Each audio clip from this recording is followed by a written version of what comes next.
So Mitsubishi has been absolutely killing it in the sales figures for the past few years, not by offering bleeding edge technology, but instead offering great value for money products and giving the people exactly what they want and what they need. And for 2026, this just might hit that bullseye right again. What's going on, guys? Roy Robles here from Zigwheels.Ph, and today we'll be reviewing this. Mitsubishi wants you to choose your own destiny with the Mitsubishi Destinator.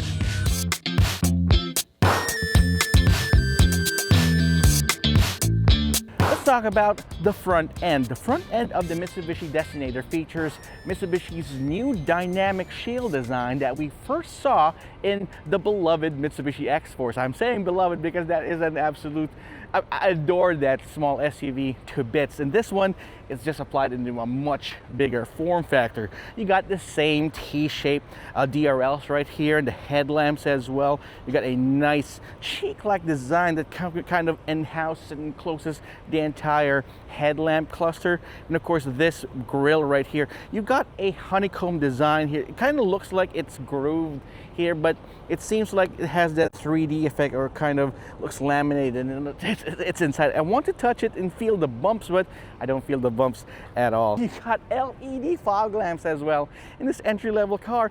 You can't really tell how it looks above the upper trim or the top of the line variant. Now, Mitsubishi does offer its genuine accessories package, and I can't wait to see what it looks like. But as it stands right here, this looks amazing. So what really surprised me about the Mitsubishi Destinator right here is that Mitsubishi gave this entry-level crossover SUV 18-inch alloy wheels, and those are chunky tires too, 225/55 R18s right here. And I can say that those wheel wells can actually accommodate much bigger wheels and tires. Of course, that's going to affect the ride quality and the fuel economy of the vehicle. I mean, if you think that you're better than the engineers, I want to give you a shot. But anyway, those wheel wells can take the bigger wheels. And another thing, you got 4-wheel disc brakes all around, which of course another added value. Now, I do like the black plastic cladding all around here.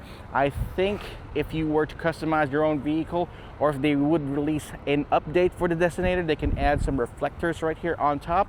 It seems like those divots are just begging and asking for those reflectors here. Now, you got these nice turn signals on the side mirrors, and of course cameras to work with the 360-degree camera system. Now, you got a blacked out A-pillar right here, creating a floating roofline effect, which I really appreciate. And since this is the GLS car, you don't get any roof rail, you don't get any panoramic sunroof, but it has a clean overall design, which I really like. Now, right here at the bottom lip, you got the black plastic cladding. It has an interesting looking design to it, kind of flows and waves right there at the bottom and terminates right here in the back. Now, here's the C-pillar. The C-pillar kind of looks like it has these vents to it, this louvers, and I actually like this because it creates this 80s look aesthetic that I kind of like. I got 214 millimeters of ground clearance, so if you're gonna go through some light floods, shouldn't be any problem. So one of my favorite features right here, the Mitsubishi Destinator, is the rear. Again, the design mimics a lot of the front end, but this time around, you got this huge Destinator badging in the back. You got this nice lower rear end here that kind of, again, mimics the front end. You got backup sensors, camera right there at the bottom, and let me just open the rear hatch right here. You got a very efficient manual opening hatch. I mean, one of the few things that I love about this though, and I miss about manual hatches, is just how fast you can open up the rear like that, this and that. Ha ha ha. See, no need to wait for any of the valves to open it up. You got your access right there. Now, speaking of access, you do have access to all this space right here in the back, pretty much like the Mitsubishi Xpander and the Mitsubishi Xpander Cross. Right underneath, you got basically three cubby holes here to put all of your stuff in there. Now, you got some here on the side as well, but if you put the third row seats up, you still have a lot of space to put all your stuff in there.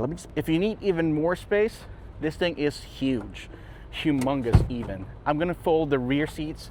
They fold in a 50-50 split configuration, and you have a flat bed right here in the back, giving you access to all this space, even with the second row seats up. Now, if you need even more space, come on, don't be greedy with so much space. You can go ahead and fold those rear seats as well, those second row seats, giving you almost truck-like capabilities in your crossover SUV. You've got the third row lamps acting as a cargo lamp right here in the back. The Destinator definitely shows off a lot of SUV vibes and maintains a lot of Mitsubishi's DNA when it comes to their SUVs, especially when it comes to their Montero Sport, their Xpander, and most especially the X-Force. It's basically an X-Force that's bigger and can seat 7, and usually that's a recipe for disaster. Ask any other brand, but in this case it fits quite well. Let's take a look at the inside and see what the Destinator has to offer us with the interior. One thing that I appreciate about this car is all the space that we have inside right here. I mean, you've got space laterally and forward here as well.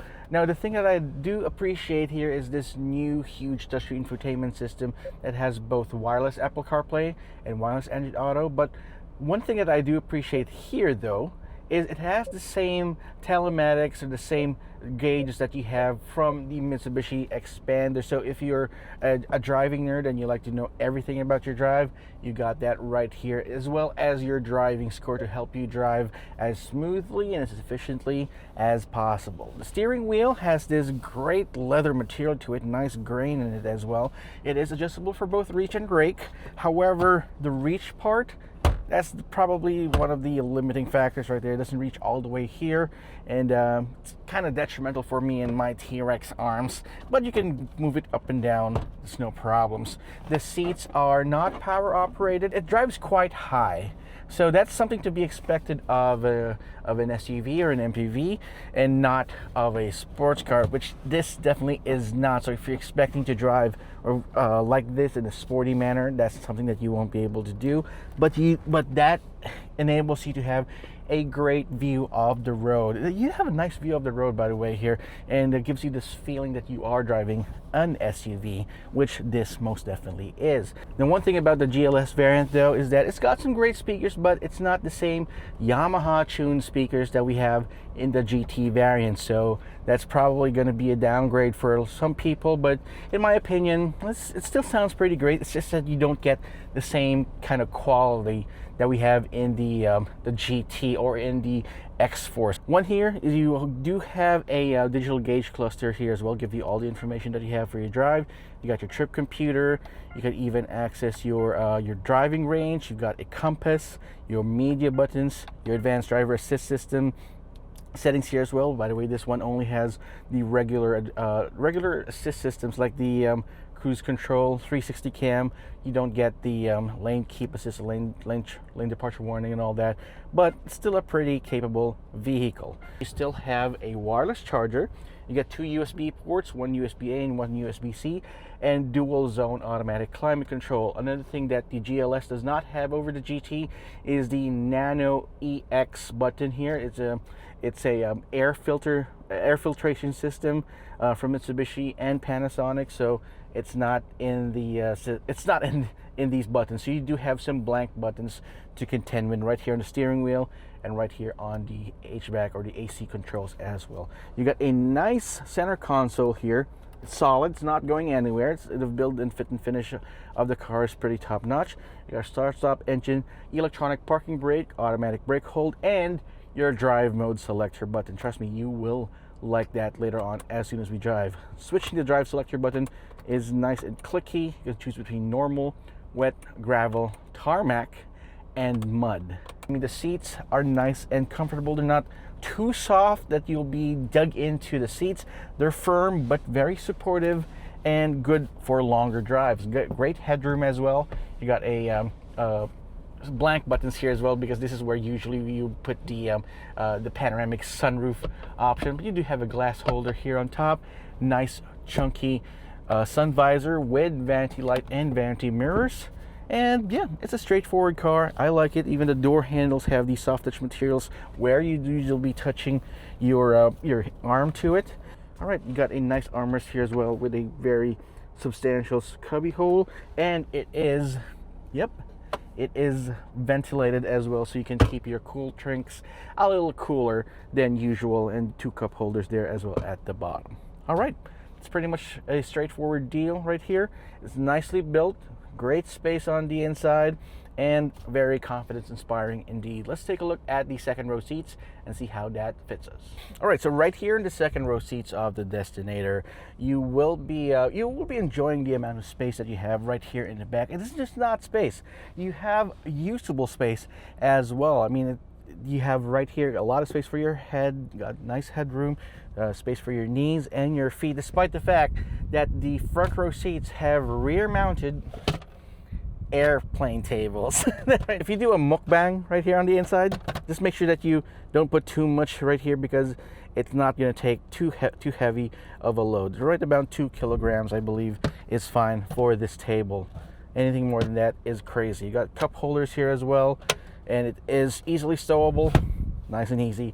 You got 2 map pockets here and a nice cell phone holder to watch your tech talks and doom scroll to your heart's content. Now right here in the rear, you also have 2 USB ports, one USB-A and one USB-C, and a control buttons to control your air conditioning. You can turn it off, turn it on, increase the wind too much, and lower it down as well. It's pretty straightforward affair. You do have a small, slight center tunnel to contend with, but it's not as intrusive as you might think it would be. And I can imagine sitting 3 of myself right here in the back, no problems. And if you want to activate the center armrest, you can go ahead and do so by just pulling this tab right here. There you go. You got 2 extra cup holders and a through pass for longer items if you want to get something from the third row seats. Into the third row of the Mitsubishi Destinator, you gotta just tumble these seats forward. There you go. And I'm gonna fit myself right in the side, close the door, and put this seat forward, back. All right. Now, I don't really expect myself to fit here quite comfortably, but I do still have space for my knees. My feet are kind of aching at the moment, but again, in a pinch or for slight jaunts in and out of town, I would think that the driver might hate me if they put me right here in the second row. But anyway, kids, smaller people, shouldn't be a problem right here. At least you do have 2 more USB ports right here in the back, another USB-A and USB-C, plus you got this lamp right there on top and aircon vents. So Mitsubishi's not forgetting about the people trying to sit in the third row. So you got 2 cup holders there as well, and some room at least for you in the back. Remember, I'm 5'10.5", so if you were a little shorter than that, shouldn't be a problem for you guys. All right, so we're now behind the wheel of the Mitsubishi Destinator. This is the mid-spec GLS variant. I know I earlier said that is the entry-level GLX, but no, this is the GLS variant. So there are a couple of things that are missing here that you can find in the GT, but drive-wise, this is everything that you will be needing. Under the hood, you've got a 1.5 liter turbocharged engine. That's right. After a long while, Mitsubishi finally has returned to the realm of turbocharging. The last time they had a turbocharged vehicle in the country was with the Mitsubishi Lancer Evolution 10 and the Lancer Rally Art, and ever since then they kind of forgone with the turbocharging and forced induction. But now these guys know exactly what they're doing. Under the overall power that it makes, 163 horses and 250 newton meters of torque, certainly feels a little, let's say, underreported, because if you really want to push this car, you can push it. Yes, you can. Suspension wise, you've got a McPherson strut setup up front and a torsion bar setup in the rear. Now, the companies would install torsion bar suspension instead of independent to make sure that, well, they maximize the cost of building their particular vehicles. But in this case right here, it's perfectly fine. You don't actually need to have independent suspension all around if you're building if you know what you're doing, and Mitsubishi definitely knows what they're doing.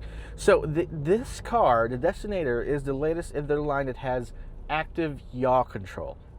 So what active yaw control is, minimizes the amount of bounce or going side to side inside the Mitsubishi Destinator, and you can actually feel it. That's right. From what I've tested with this vehicle, as with a GT at least, when this car does have the active yaw control as well, it was able to ensure that I maintain my certain steering line as I move forward. So the different drive modes are, you got normal, you got wet, gravel, tarmac, mud. So my favorite part here is tarmac. Tarmac mode is basically the sport mode of the Mitsubishi Destinator, where it goes all out. Fuel economy of the Mitsubishi Destinator, you're not going to achieve hybrid levels of fuel economy, or even that same as the naturally aspirated Xpander and Xpander Cross, or even the X-Force. With the Mitsubishi Destinator, we were able to get around 6 or 7 kilometers per liter in the city. But consider this, you've got horrible stop and go traffic. As in, you've got 10 kilometers to travel, and it takes about an hour and a half to 2 hours. And that's not bad. I'd say 6 to 7 kilometers per liter in that horrible traffic. That's pretty on par with a lot of cars that's out there on the road. Now, if you're out on the highway, that's where the Mitsubishi Destinator shines. And it shines quite brightly, I gotta add. Because of the CVT, the small displacement turbo, it can achieve its optimum engine speed around 2000 RPMs, cruising down the road at 80 to 100, 16 to 7 kilometers per liter, even 18. It's a possibility with a Destinator, even with a couple of people on the inside, with some stuff inside. It really doesn't matter, because you've got quite an efficient run if you're out on the highway. And that's where I think it all evens out. Another thing that you have to consider, though, is that the Mitsubishi Destinator has a smaller than average fuel tank. So you might be alarmed that your fuel gauge is actually going down a lot faster than it should. It only has about 45 liter. It only has a 45 liter fuel tank, which means, yes, if you want to take this out of town or on an adventure, you'd be visiting the pumps a little sooner than you planned if you're driving an 80 or 90 liter Montero Sport. Now, because this is the GLS variant, it loses out on the advanced driver assist systems. You don't get any lane control, lane keeping assist, lane departure warning. You don't have forward collision. You don't have all that. The only thing that you retain from all that is the normal cruise control here. You got the 360-degree camera system, which makes this a safe vehicle as it is. Now, it's also able to retain a couple of other things, like the blind spot monitoring systems. You got those triangular lights on each side to ensure that you're not going to hit any kamotas in the road that you're not seeing. And of course, the rear cross traffic alert, because hey, you got a 360-degree camera anyway, plus the proximity sensors. Might as well put in the rear cross traffic alert. So you still have your standard ISOFIX anchors in the back for the kids, and of course your multiple airbags, seat belts here, electronic brake force distribution. You got your stability control and the aforementioned active yaw control. That's right, a performance feature I'm now going to consider as a safety feature inside the Mitsubishi Destinator. So that's my review of the Mitsubishi Destinator GLS variant.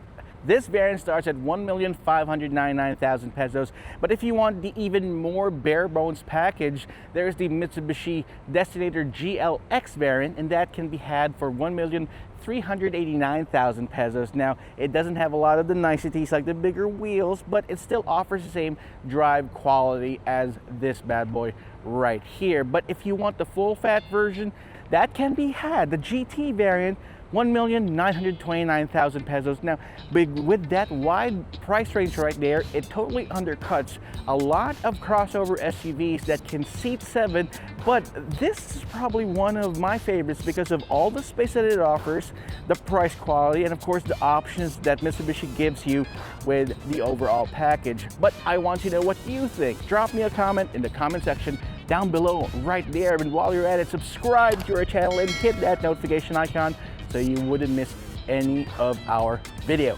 This has been Roy Robles from Zigwheels.Ph. I'll see you guys next time.